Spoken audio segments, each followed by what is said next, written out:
भारत सरकार, मैं आपसे कुछ कहना चाहता हूँ। सोचिए अगर पाकिस्तान, बांग्लादेश में उन लोगों ने किसी को माँ कहते तो क्या उनको खाना वहाँ पे अलाउड करके रखते, बैन कर देते ना। तो हमारा भारत में जब आप गाय को माँ कहते हो तो भारत में गाय को खाना बैन क्यों नहीं है? अभी भी बहुत सारे जगह है जहाँ पे गाय को खाया जाता है, गाय का मांस खाया जाता है, वहाँ पे बैन नहीं है। तो अगर या तो आप भारत में गाय को माँ मत कहिए, और अगर आप माँ कह रहे तो पूरे भारत में गाय का मांस खाना को बैन कर दीजिए। तो मेरा ये आपसे एक रिक्वेस्ट है, मैंने आपसे मतलब ये अंदर लगता है क्योंकि हम भारतवासी, हम गाय को माँ कहते तो कोई यहाँ पे, मैं यहाँ पे हिंदू मुस्लिम नहीं कर रहा हूँ, मैं यहाँ पे सिर्फ एक सिंपल सा आपको बात बता रहा हूँ कि हमने जिसको माँ कह रहे उसको कोई कैसे काट के खा सकते हैं? आपने उस पर बैन क्यों नहीं लगाया? आप उनको लीगल कैसे करके रखे हो? अब इंडिया के हर जगह पे ऐसा नहीं है, मैं ये नहीं कह रहा हूँ कि हर जगह पे, लेकिन किसी किसी जगह पे अभी भी खा रहे हैं ना, हर जगह पे प्रतिबंधकता नहीं है। तो ये बैन कीजिए पूरा भारत में। अगर आप माँ कह रहे हैं तो या तो आप माँ मत कहिए, आप माँ बोलिए कि हाँ गाय हमारा माँ नहीं है, फिर आपने ये करके रखिए कि गाय का मांस खाना जो आपने पूरे भारत में बैन नहीं किया है तो करके रखिए। और अगर आप माँ कहते हो, आप बहुत सारा प्रोग्राम करते हो, गौ माता कहते हो, तो प्लीज़ अपने माँ, जैसे देश को आप माँ कहते हो तो देश को आपने पूरा सिक्योरिटी देते हो, देश को आपने रक्षा करते हो, देश को पूरा बॉर्डर को आपने घेर के रखते हो, देश के लिए आप कितना कुछ कर रहे हो, देश को आप माँ कह रहे हो। और गाय को जब आप माँ कह रहे हो तो गाय के लिए भी कुछ कीजिए ना, गाय का मांस खाना को इंडिया में बैन कीजिए। अब आता है मेरा दूसरा बात, मैं और एक बात आपसे कहना चाहता हूँ।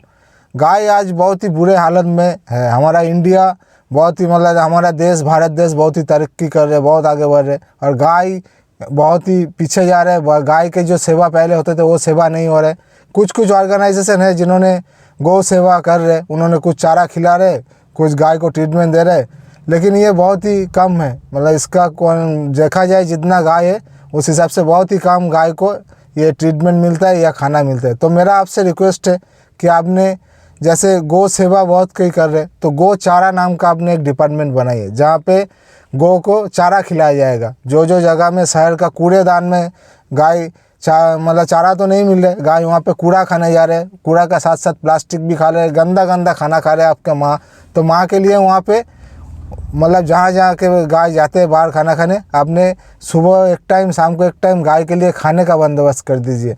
अब ये आपसे ही पॉसिबल है, ये मैंने किसी पब्लिक को रिक्वेस्ट नहीं कर सकता क्योंकि पब्लिक करेगा 6 महीने चलेगा, 1 साल चलेगा, बंद हो जाएगा। लेकिन आपने अगर एक गौ चारा डिपार्टमेंट बना दिया, वहाँ पे स्टाफ रहेगा, उनका फिक्स सैलरी रहेगा, तो ये आगे बढ़ते ही रहेगा। अगर नेक्स्ट सरकार भी कभी कोई आता है तो ये डिपार्टमेंट बंद नहीं होने वाला, क्योंकि पब्लिक छोड़ेगा नहीं ये डिपार्टमेंट बंद करने से। तो ये इसमें गौ माता की सेवा होते रहेंगे। अभी यहाँ पे और एक सवाल आता है कि अगर ऐसे मतलब कि अगर ऐसे सरकार सेवा करते रहे तब तो हर कोई पब्लिक गाय लेते रहेंगे, फिर बोलेंगे हाँ हम गाय ले लेते हैं, सेवा तो सरकार करेंगे। तो यहाँ पे आप एक कानून लाइए कि आपको पहले दिखाना होगा कि आप गाय का सेवा कर सकते हैं, गाय को चारा खिला सकते हैं, तभी आप गाय खरीद सकते हो, नहीं तो आप गाय खरीद नहीं सकते हो।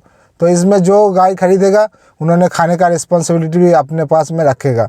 अभी ये तो नया कानून बनेगा, लेकिन पहले जो गाय जिन्होंने ले के रखा है, रोड में छोड़ के रखता है, कुछ भी गाय खाते हैं, तो वो सब गाय के लिए आप ऐसा कुछ कीजिए कि गाय को 2 टाइम चारा मिल जाए। हम लोग जो इतना फेस्टिवल मनाते हैं, उस फेस्टिवल का आधा पैसा भी आप गाय पे खर्चा कर दोगे तो गाय को खाना मिल जाएगा। अभी आपने एक ऑर्गेनाइजेशन अगर बनाया, गौ चारा डिपार्टमेंट बनाया, तो वहाँ पे ना बहुत सारा पब्लिक भी जाके खाना दे सकते हैं।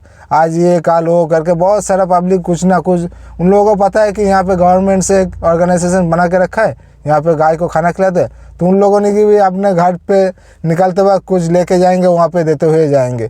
तो ऐसे आप अगर कीजिएगा तो गाय को कूड़ादान से खाना नहीं खाना पड़ेगा, गाय को इतना कष्ट सहना नहीं पड़ेगा। और गाय को इतना बाहर में बेचा जा रहा है, गाय को इतना पाचार किया जा रहा है देश से बाहर में, इस पे भी थोड़ा बयान लगाइए। हाईवे में मैं देखता हूँ, हाईवे पे एक का साथ और एक गाय को बांध के रखते हैं, और कितना कष्ट से गाय को चलना पड़ता है। हाईवे में चलाए ही जाते हैं 50-100 कितना किलोमीटर ना जाने, गाय को ऐसे हाईवे का ऊपर में चलाया जाता है। गाय बना है खेत में चढ़ने के लिए, मतलब कि वो घास खाने के लिए, माठ में चढ़ने के लिए, और उसको ऐसे रोड में चलाया जाता है। तो गाय बहुत ही कष्ट में है आपका भारत में, जहाँ पे आप गाय को माँ कहते हो, उसी भारत में गाय बहुत कष्ट में है।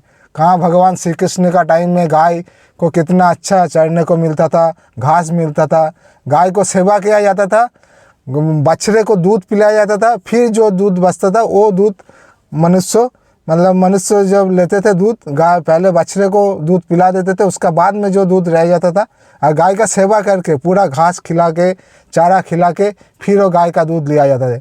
और अभी गाय को शोषण किया जाता है, गाय को ना ठीक से खाना दिया जाता है, ना गाय का सेवा किया जाता है, सिर्फ मशीन लगा के उसमें से दूध निकाल के, मतलब गाय का साथ बहुत ही यहाँ पे नाइंसाफ़ी हो रहा है। तो प्लीज़ मेरा आपसे रिक्वेस्ट है, गाय का तरफ थोड़ा ध्यान दीजिए, गौ माता का थोड़ा प्यार कीजिए, गौ माता का तरफ थोड़ा ध्यान दीजिए प्लीज़।